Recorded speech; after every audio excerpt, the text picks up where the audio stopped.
Na verdade, a maioria das pessoas tem dificuldade de entender o que é vontade de Deus. Eu não vou me aprofundar nessa discussão teológica e bíblica, mas a linha que a gente acredita aqui na igreja, ela não é determinista. Ou seja, que existe uma vontade, um karma de Deus, algo que está definido e que isso não muda, e que está pré-estabelecido. A gente não acredita assim, nós acreditamos no livre-arbítrio. Deus tem uma vontade, um plano para nós, que é fruto do seu amor, e ele é onisciente, ele não tem como fugir de não saber a nossa vida. A palavra de Deus diz que todos os nossos dias estão escritos, mas no sentido de que Deus conhece o nosso futuro, porque Deus está fora da nossa realidade temporal e material. É algo muito difícil da gente entender. Isso é algo muito complexo para a gente também tratar aqui agora, né? Mas o que a gente precisa entender é que Deus é onisciente, claro. ele não tem como não saber. Uhum. Ele está fora desse nosso plano temporal. Então ele sabe de todas as coisas. Mas isso não quer dizer que ele já definiu o que é que vai acontecer com cada uma das pessoas. Quem é a pessoa que no mundo você vai se encontrar com uma pessoa que já está determinada por Deus. Até porque ele nos deixou o livre-arbítrio, né? A gente pode escolher. E aí que tá, eu acho que seria muito mais fácil se realmente Deus colocasse lá essa pessoa aqui pra você, Mayara. Vai ser esse aqui, se você errar, você estraga toda a cadeia, tá? Então não é assim que funciona. Eu acho que seria até mais fácil se a gente conseguisse ver de maneira clara, assim, não é pra ser esse cidadão. Mas não vai ser assim. Deus vai deixar a gente escolher. E aí que entra a responsabilidade, porque... Poxa, eu posso escolher, então eu posso escolher errado, eu posso fazer errado. Então, aí é mais complicado. Como também a gente já viu gente escolher errado e com muita dificuldade lutar para corrigir um relacionamento que começou mal e Deus ter restaurado. A gente já viu isso, mas isso é exceção. Na maioria das graça, vezes, né? Na maioria das vezes, a escolha ela é fundamental, ela vai determinar o futuro desse relacionamento. Mas a pergunta de como saber interpretar a vontade de Deus, eu preciso entender o seguinte: a vontade de Deus já está revelada, é a sua palavra. Uhum. Óbvio que Deus é um Deus soberano e ele pode intermediar, pode usar a revelação bíblica, mas ele pode usar assim, pessoas, ele pode usar dons, mas a gente acredita que a palavra de Deus já revela claramente qual é a sua vontade para nossas vidas. Uhum. O que eu preciso é alinhar a minha escolha à palavra de Deus, aquilo que a palavra de Deus diz a respeito de relacionamento e de uma pessoa, né, de caráter e tudo mais. Então, acho que essa é a primeira dúvida, entender que a vontade de Deus, ela não é objetivamente pré-determinada, de que está definido quem é a pessoa e que eu não posso me confundir porque senão eu vou estragar o plano divino. Não, a minha escolha se torna a vontade de Deus quando ela está dentro dos princípios de Deus. Exatamente. Tem outra pergunta aí? Tem. Vamos lá, é um rapaz que fez essa pergunta. Quando busco uma confirmação de Deus, eu devo estabelecer critérios ou deixo Deus responder? Entrar nessa questão que você estava falando, né? São os princípios. Os princípios bíblicos que Deus já deixou para como se relacionar, eles já respondem e eles mesmos se tornam critérios que a gente pode dizer, que vai fazer você abrir mão dessa possibilidade e investir mais em outra porque está de acordo ou não com os princípios de Deus. Porque se a gente está falando em acertar em relacionamento, não tem outro caminho. Você tem que seguir os princípios que Deus colocou para nós, porque é o que não tem erro.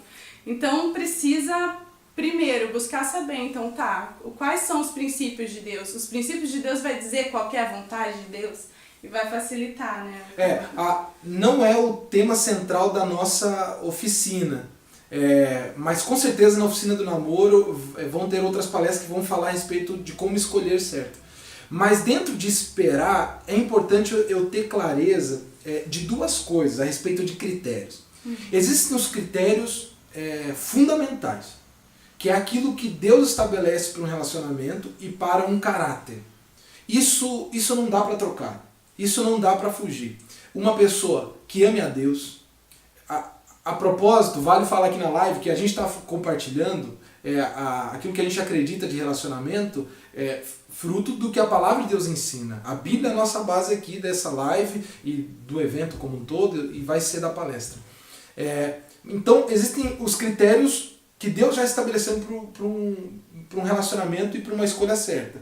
Que é critérios de caráter, de quem a pessoa de quais são propósitos de vida no que diz respeito ao seu relacionamento com Deus, a ter um amor a Deus, critérios de caráter em relação ao relacionamento da pessoa com a sua família, de honrar pais, critérios em relação a como é a imagem da pessoa na sociedade, seja com seus amigos, nos seus relacionamentos. Isso são critérios fundamentais, você não pode abrir mão disso.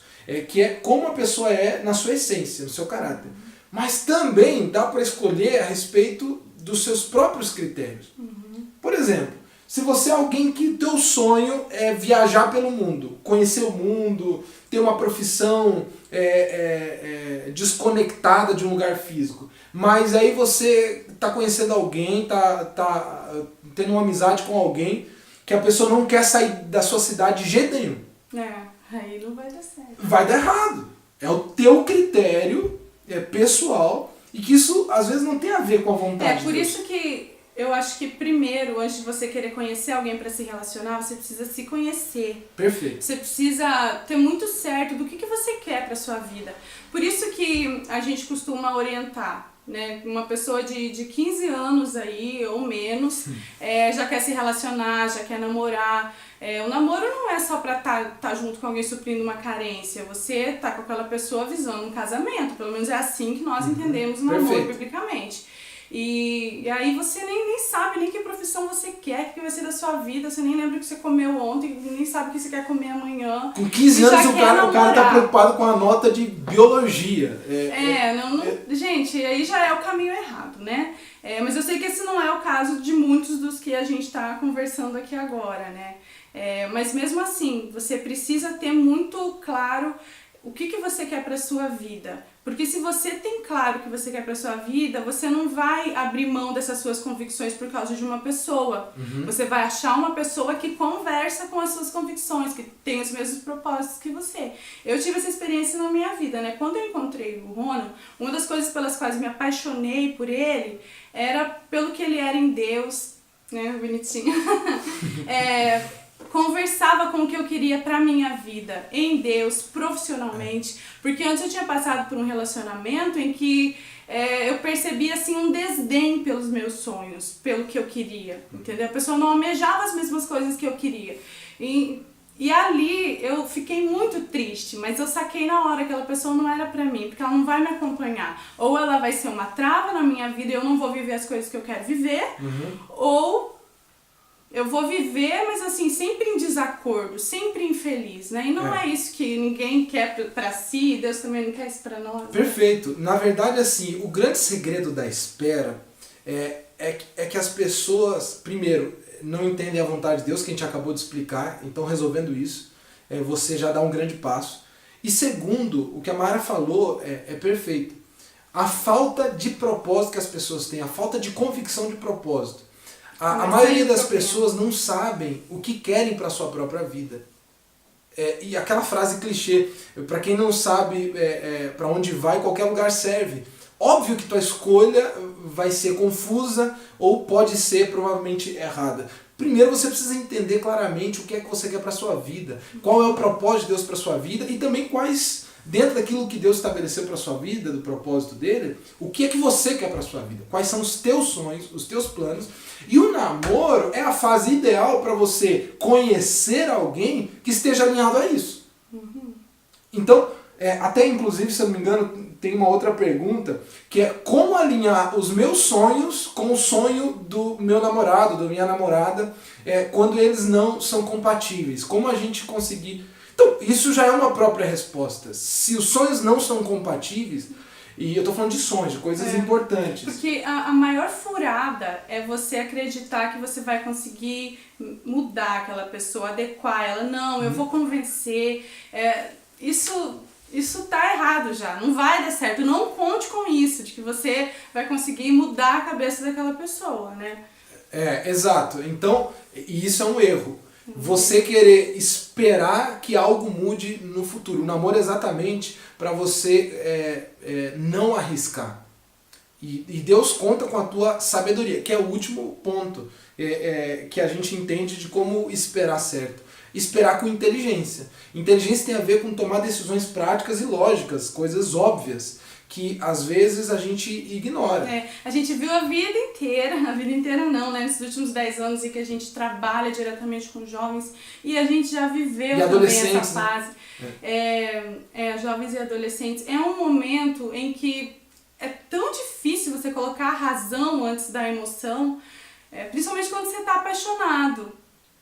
Por isso que as pessoas às vezes entram num relacionamento em que em pouco tempo já dá errado, porque não conseguiu fazer essas associações lógicas que precisam ser feitas, porque só deu espaço para emoção, né? Então, esse é um exercício que tem que ser feito. Por isso que é muito bom escutar conselho de pessoas cristãs, pessoas que realmente você pode dar ouvido, pessoas que já passaram, já venceram, para você conseguir ter esses olhos de fora, porque às vezes a gente não vê vivendo, a gente fica mais envolvido na emoção. E tem coisa que assim, a gente sempre fala e as pessoas às vezes não entendem. É muito importante no namoro conviver muito com a pessoa, com os outros. Então, acontece muito na igreja. Começa a conhecer alguém, começa o crush, né, aparece, começa a trocar ideia e se isolam. E de repente a pessoa começa a conviver com a outra e vendo aquele mundo ideal, onde a pessoa está focada somente nela, saem sozinhos, só conversam sozinhos, interagem apenas sozinhos. E isso diminui muito a oportunidade da pessoa identificar um monte de coisa na vida da outra pessoa que ela não quer para a sua vida.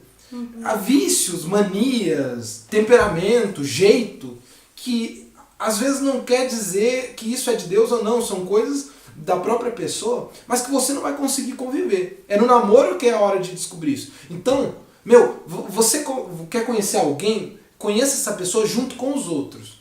Vai sair para um lanche depois do culto, alguma coisa, vai todo mundo junto, aí você começa a ver que o cara rota na mesa e você odeia isso, e ele provavelmente pode não mudar. Aí você vê que ele é grosso. Você vê que a menina, por exemplo, ela é tímida demais, não interage com ninguém, e você detesta isso, porque você é um cara desinibido, quer estar com todo mundo. Não espere que essa pessoa vai mudar. Se isso te incomoda muito, é no namoro que é a hora de descobrir que talvez esse relacionamento não vai dar certo.